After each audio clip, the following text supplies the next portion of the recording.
morning and welcome to the 5th day of our sew along. Today we'll be working on the neckline and on the waist ties. So let's start with the neckline.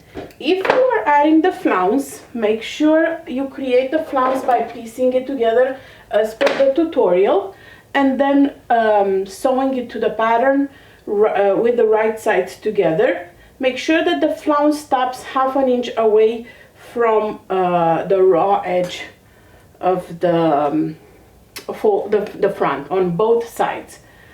I'm not doing the flounce. I'm going to be doing just the tie right now.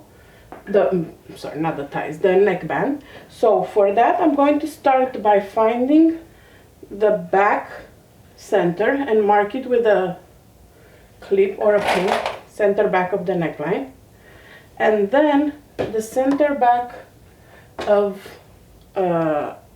my binding. I went ahead and pressed 1/4 inch on one side,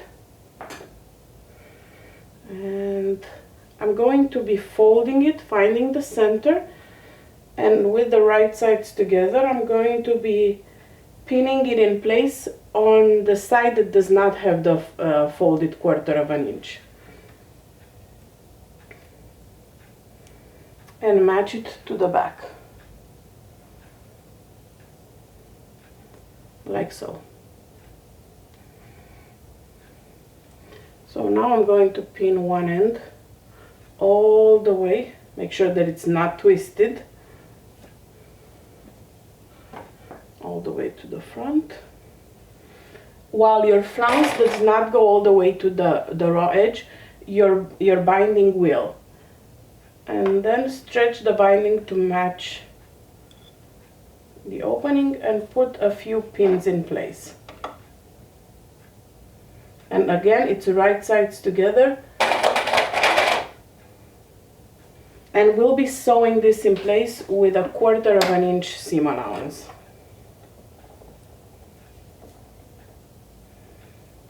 Just putting like 2 pins. But that's why you need to start from the center back and then the sides, and then just stretch it to make sure it's stretched evenly and it's also not twisted like this.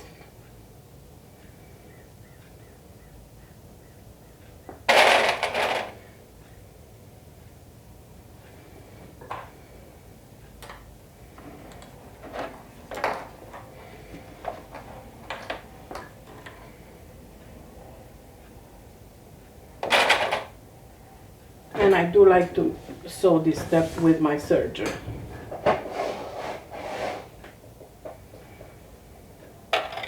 Quarter of an inch seam allowance means that there is no cutting any fabric.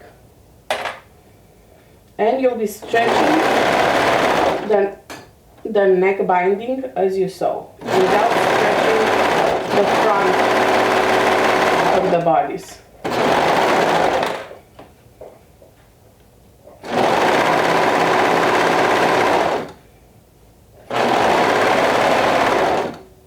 This is, if you've done the tank option, this is the same procedure, the same technique as you did your tank band.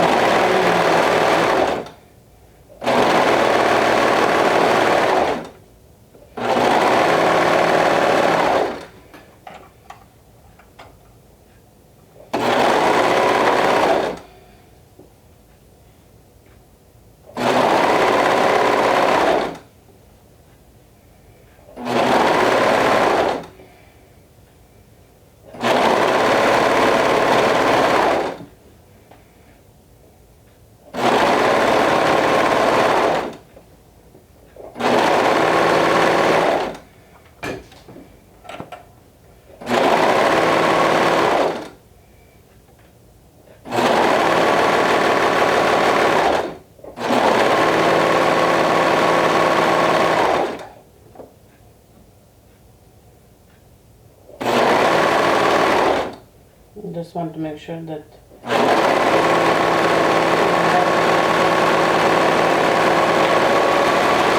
the raw edge is matched. Okay, So now that we've sewn this in place, all we have left to do is fold on the inside. So for this pattern, the binding does not show on the outside. So you want to fold the 1/4 inch that we've pressed before. Keep it fold, and then just fold like so.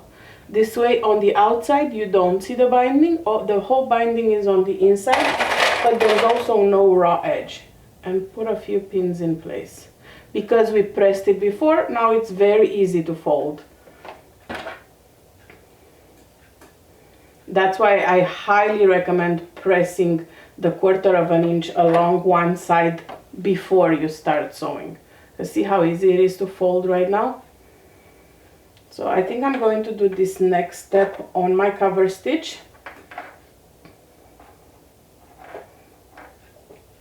You can do this on your sewing machine by using a twin needle, a zigzag stitch, a stretch stitch like one of those Thunderbolt stitches. Just don't do a straight stitch, because you need it to have a little bit of elasticity. I think I'll go ahead with my cover stitch. And then we'll be working on our ties.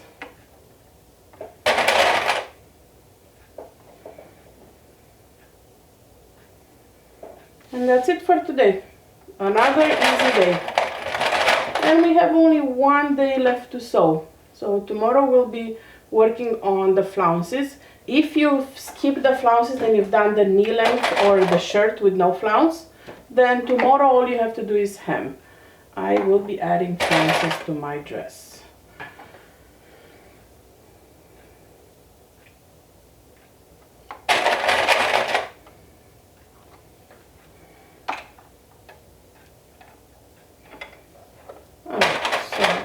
This is how it looks like pinned. Go ahead and stitch it in place. And again, on the outside you don't see the binding. You only see the binding on the inside.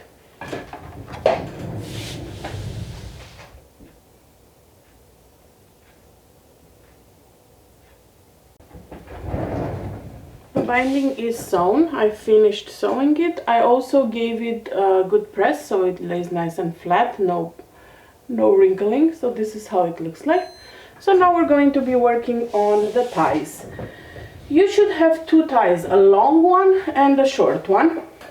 So start by folding it right sides together on the long end. And of course you can pin it in place if you want. And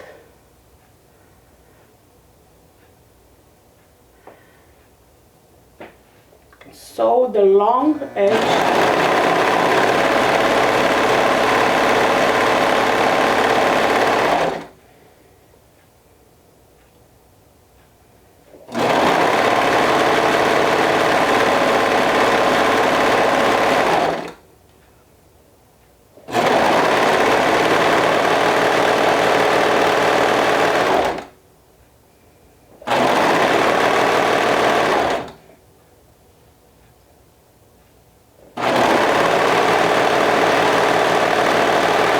I tend to skip pinning to save some time on this step.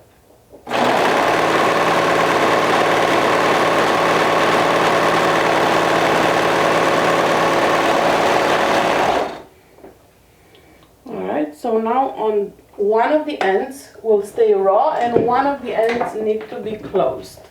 So what I like to do is open it up and make sure you close it with the edge, with the seam in the center. This way when you open it, I'll show you.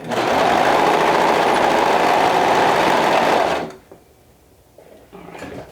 And of course you'll be repeating the same step for the long one. This is the short tie, but the procedure is exactly the same.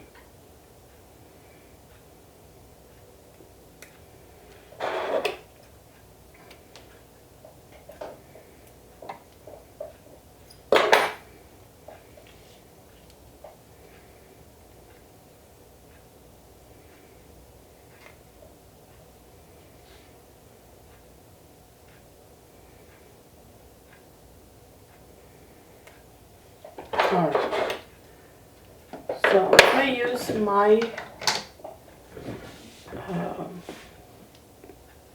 little tool here. I got this from So Sweetness, and I find that now it became my favorite turning tool for everything from woven to I even turned vinyl with it. It's so easy to use.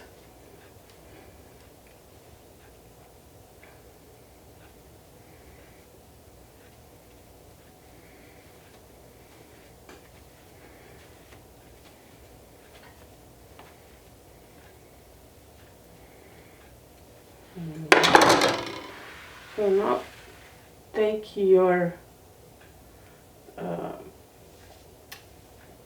tie, this is the short one, and of course you're gonna give it a good press, making sure that the seam is on the center, and you're going to be adding the ties. Of course, create the second one, the long one, and then add the ties to your dress, making sure that the long tie is attached to the front with the opening. So let's find the front with the opening first.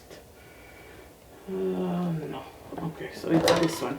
This is the side with the opening. See, this is the opening. So this side will get the long, see, this is the opening right here. This side will get the long tie. So because I'm working with the short tie, I need to add it to the other side. So the short tie will be on the side that has the full side seam sewn. And I'm going to add it right here in the corner, right sides together with the seam at the top right here in the center. And you can sew it with your sewing machine, you can sew it with your sergers. Just make sure you need to baste it in place, but I don't want to turn on my sewing machine right now, so I'm just going to sew it with my serger with 1/4 inch seam allowance.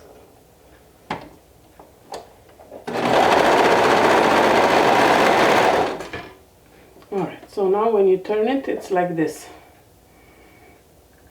See? You're matching it at the top, and repeat the same step for the other one, for the long tie, and add it the same way to this. And that's it for today. You finished today's steps. Make sure you take a picture of your progress and post it in the comments of day 5 of the Sew Along album. And tomorrow we'll be finishing the bottom of the dress or the shirt with either a flounce or just a simple hem if you've opted to not add the flounce. Talk to you guys tomorrow. Bye.